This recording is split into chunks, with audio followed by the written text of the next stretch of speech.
আমার ইউটিউব চ্যানেলে সকল ছাত্রছাত্রীকে স্বাগত।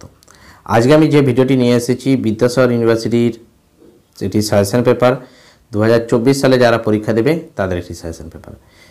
ঠিক আছে, ফোর্থ সেমিস্টার এইসিসি বাংলা মানে কম্পালসারি বাংলা, এটা সকলকে পড়তে হয়। এখান থেকে বেশ কিছু প্রবন্ধ ছিল, সেগুলো নিয়ে আমি এর আগে পরপর ভিডিওতে আলোচনা করে দিয়েছি। আজকে যেটি নিয়ে আলোচনা করব সেটি হচ্ছে লোকসাহিত্য। লোকসাহিত্যটা হচ্ছে মহুয়াপালা, ঠিক আছে, ময়মনসিংহ গীতিকা। ঠিক আছে, মহাপালার যে ময়মনসিংহ গীতিকা রয়েছে সেটা নিয়ে। তো প্রথমে আমি এখানে 10 নম্বরের এবং 5 নম্বরের প্রশ্ন আলোচনা করব একটি ভিডিওতে, এবং এর পরের আর একটি ভিডিওতে আমি 2 নম্বরের প্রশ্ন কিছু আলোচনা করে দেবো। কারণ অনেকেই আমাকে হোয়াটসঅ্যাপে মেসেজ করো 2 নম্বরের প্রশ্নের জন্য।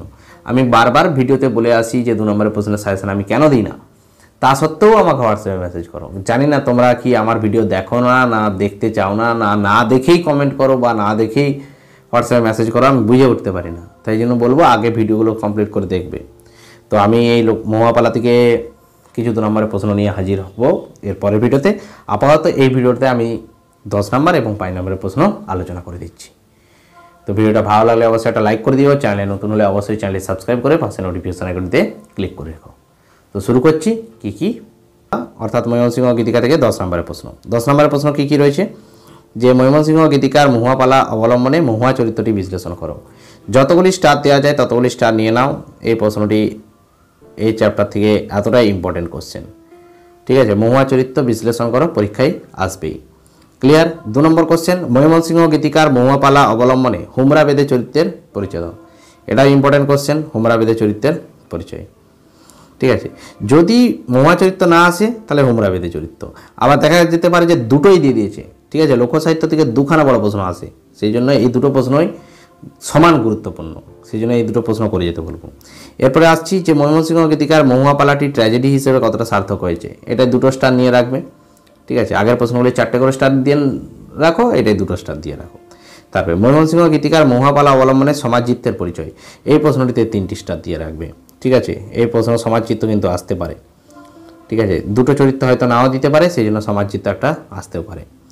5 নম্বর কোশ্চেন, গীতিকা কাকে বলে, এর সাধারণ বৈশিষ্ট্য মহুয়াপালায় কীভাবে প্রতিফলিত হয়েছে তা আলোচনা করো। অথবা প্রশ্নটি এভাবেও আসে যে গীতিকা সাধারণ বৈশিষ্ট্যগুলি উল্লেখ করে গীতিকা হিসেবে মহুয়াপালাটি সার্থকতা বিচার করো। প্রশ্নটি দুভাবেই কিন্তু ঘুরিয়ে আসে। ক্লিয়ার। এরপর আসছি 6 নম্বর কোশ্চেন, যে গীতিকা এবং ব্যালাডের পার্থক্যগুলি আলোচনা করো। মহুয়াপালাটির মধ্যে উক্ত 2 আঙ্গিকের কোন কোন দিকের ছায়াপাত ঘটেছে তা নিজের ভাষায় বর্ণনা করো। ক্লিয়ার। এরপরে গীতিকা এবং ব্যালাডের তুলনামূলক আলোচনা করো। গীতিকা হিসেবে মহুয়াপালাটির সার্থকতা বিচার করো। অথবা গীতিকার সংজ্ঞা সহ শ্রেণীবিন্যাস উল্লেখ করে মহুয়াপালাটি কোন শ্রেণীতে ফেলা যায় তা আলোচনা করো। এই প্রশ্নটি 4টে স্টার নিয়ে রাখো। ঠিক আছে, যেভাবে হোক প্রশ্নটি ঘুরিয়ে আসতে পারে। ঠিক আছে, তবে এই গীতিকা এবং ব্যালাডের তুলনামূলক আলোচনা করো, এটি 5 নম্বরের প্রশ্ন হিসেবেও আসতে পারে। এটা 5 নম্বর হিসেবে আসবে, এর সঙ্গে এই গীতিকা হিসেবে মহুয়াপালাটির সার্থকতা, এইটা 5 নম্বরের। দুটোই মিলিয়ে কিন্তু 10। ঠিক আছে, আর যদি দুটোর মধ্যে যে কোনো একটা আসে তাহলে কিন্তু 5 নম্বরে আসবে। ক্লিয়ার। এরপরে আসছি 7 নম্বর কোশ্চেন, মহুয়াপালার মধ্যে বেদে সমাজের পরিচয় যে পাওয়া যায়, এটাও 2টো স্টার দিয়ে রাখো। বেদে সমাজের পরিচয় 1 বছর মধ্যে দেখেছিলাম এসেছিল, সেই জন্য বলবো যে বেদে সমাজের পরিচয়টা করে যাবে। ঠিক আছে, তারপরে এটা 5 নম্বরের জন্য করে যাও। আমি 10 নম্বর এখানে দিয়ে দিয়েছি যে মহুয়াপালা অবলম্বনে নদ্দার চাঁদ। ঠিক আছে, চরিত্রটির বিশ্লেষণ, এটা 5 নম্বর হিসেবে বেশি ইম্পর্ট্যান্ট, সেই জন্য 5 নম্বর হিসেবে করে যেতে বলবো। ঠিক আছে, এখানে দেওয়া হয়ে গেছে। তো এবারে আসছি 5 নম্বরের প্রশ্ন।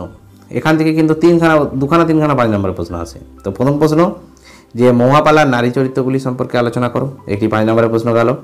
এরপর আসছি মহুয়াপালার পুরুষ চরিত্রগুলি সম্পর্কে আলোচনা করো। এগুলো সব অপ্রধান চরিত্রগুলি বা অপ্রধান চরিত্র বা নারী চরিত্র, পুরুষ চরিত্র, এরকম ভেঙে ভেঙে ছোটো ছোটো চরিত্রগুলো দিবে। ঠিক আছে, তারপরে মহুয়াপালা অবলম্বনে পালংশই চরিত্রটি বিশ্লেষণ করো। তারপরে মহুয়াপালার খলনায়ক চরিত্র, কোনটি খলনায়ক চরিত্র সেটি আলোচনা করতে বলেছে। ঠিক আছে, তারপরে এই 4টে প্রশ্ন, এই চরিত্রগুলোর মধ্যে থেকে কিন্তু একটা আসবে। ঠিক আছে, তারপরে ময়মনসিংহ গীতিকায় যে স্বাধীন প্রেমের চিত্র রূপায়িত হয়েছে মহুয়াপালাটির মধ্যে তা কতখানি পরিস্ফুট হয়েছে তা আলোচনা করো। এই প্রশ্নটি ইম্পর্টেন্ট কোশ্চেন।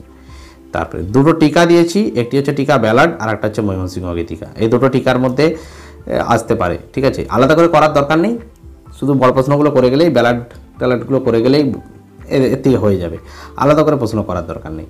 ঠিক আছে, তো এই 7টা প্রশ্নই ছিল 5 নম্বরের, এবং যে 7টা বা 8টা প্রশ্ন দিয়েছি 10 নম্বরের, এইগুলো করে যাও ময়মনসিংহ গীতিকা থেকে। এর থেকে কম কোশ্চেন করে যেও না, ঠিক আছে? এর থেকে কম কোশ্চেন করে গেলে এখান থেকে কমন পাবে না, ঠিক আছে? এটা একটা হিউজ অংশ। এই গেল মহুয়াপালার সংক্ষিপ্ত ভিডিও। এরপরে আমি আর একটা লাস্ট ভিডিও দেবো এসএসসি বেঙ্গলি থেকে, সেটাতে থাকবে কি না এই অংশ থেকে কী কী 2 নম্বরের প্রশ্ন তোমরা করে যাবে। তো আপাতত ভিডিওটা আমি এখানে শেষ করলাম। ভালো লাগলে লাইক করে দিও, চ্যানেলে নতুন হলে সাবস্ক্রাইব করে পাশে নোটিফিকেশন আইকনটিতে ক্লিক করে রেখো।